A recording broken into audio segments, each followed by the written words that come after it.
సౌందర్యలహరి ప్రథమ భాగః 16వ శ్లోకం. ఇందులోని బీజాక్షరం వం. ఫలితం పురాణ శ్రద్ధాభక్తులు. శ్రీమాత్రే నమః.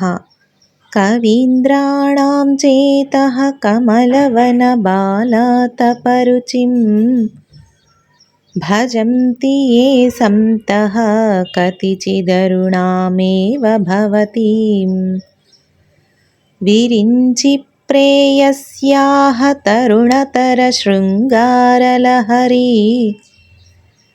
గభీరాభిర్వాగ్భిః విదధతి సతాం రంజనమమీ.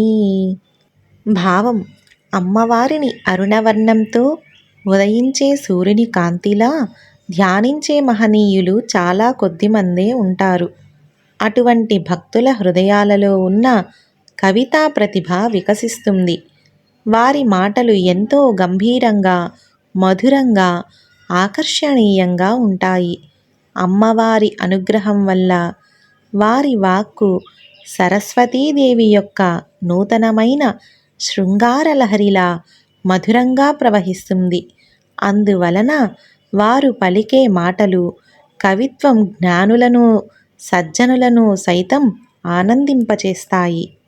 సులభంగా చెప్పాలంటే, అమ్మవారిని భక్తితో ధ్యానించే వారికి అమ్మ అనుగ్రహం వల్ల జ్ఞానము, కవిత్వము, మధురమైన వాక్కు లభిస్తాయి.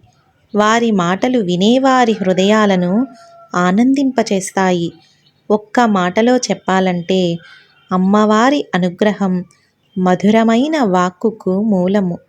ఓం శ్రీ మాత్రే నమః.